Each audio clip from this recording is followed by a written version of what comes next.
Assalamualaikum warahmatullahi wabarakatuh. Perkenalkan, nama saya Ardi Ramadan dengan NIM C1D123039. Di sini saya akan mempresentasikan mengenai profil 5 perusahaan Indonesia yang berhasil sukses berekspansi ke pasar internasional. Yang pertama ada Garuda Indonesia, maskapai penerbangan nasional yang telah melayani ke beberapa rute, yaitu ke Eropa, Asia, dan juga ke Australia. Garuda dikenal dengan layanan kabin terbaiknya dan menjadi anggota aliansi Global SkyTeam yang memperluas jangkauan penerbangannya secara internasional. Garuda Indonesia didirikan pada tahun 1949 dan berpusat di Jakarta, Indonesia.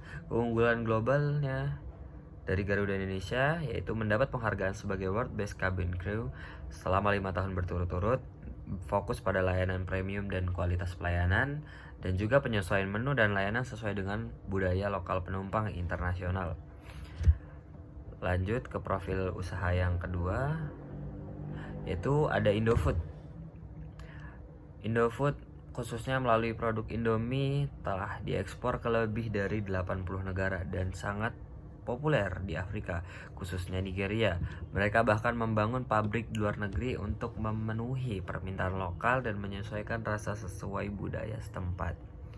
Indomie didirikan pada tahun 1982 atau Indofood Sukses Makmur, berpusat di Jakarta dan memiliki beberapa keunggulan, yaitu produk mudah dikenali dan diterima di berbagai negara, strategi adaptasi rasa sesuai budaya lokal agar mudah diterima, dan kemudian menjalin distribusi global dan membangun pabrik di luar negeri untuk efisiensi. Lanjut ke yang ketiga, ada Kalbe Farma, perusahaan farmasi terbesar di Indonesia. Kalbe mengekspor produk kesehatan ke Asia Tenggara dan Afrika, termasuk Ghana dan Nigeria. Mereka fokus pada inovasi dan kualitas produk farmasi untuk meningkatkan daya saing di pasar global. Kalbe sendiri bergerak di bidang farmasi, nutrisi, dan produk kesehatan. Didirikan pada tahun 1966 dan berpusat di Jakarta. Keunggulannya diversifikasi produk kesehatan yang luas, mengembangkan riset dan pusat produksi modern, dan dia juga meraih kepercayaan pasar melalui kualitas produk farmasi. Yang keempat di sini ada Polytron, yaitu PT Hartono Istana Teknologi, bergerak di bidang elektronik dan teknologi konsumen.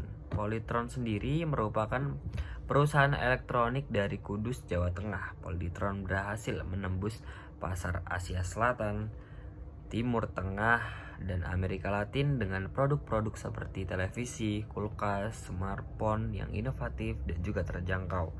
Didirikan pada tahun 1975 dan memiliki beberapa keunggulan. Yang pertama, dia berfokus pada kualitas dan desain yang inovatif, produk ramah lingkungan dan hemat energi, kompetitif dalam harga, dan teknologi lokal buatan Indonesia.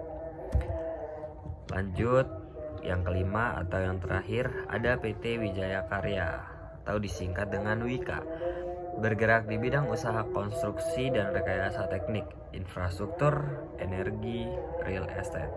Didirikan pada tahun 1960 dan berpusat di Jakarta. PT Wijaya Karya atau WIKA, perusahaan ini sukses mengerjakan proyek infrastruktur di luar negeri seperti jalan tol, jembatan di Aljazair, Malaysia, Timur Leste. Keberhasilan WIKA berasal dari kemampuan mereka mengikuti tender global dan menjalin kerjasama yang strategis.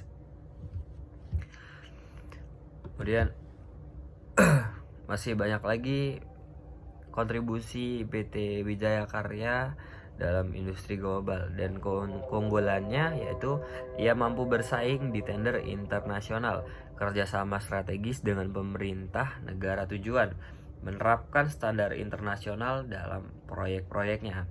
Kelima perusahaan ini menunjukkan bahwa Indonesia memiliki potensi besar untuk bersaing secara global melalui inovasi, strategi ekspansi yang matang, dan kualitas produk atau layanan yang konsisten. Sekian penjelasan dari saya. Terima kasih. Wassalamualaikum warahmatullahi wabarakatuh.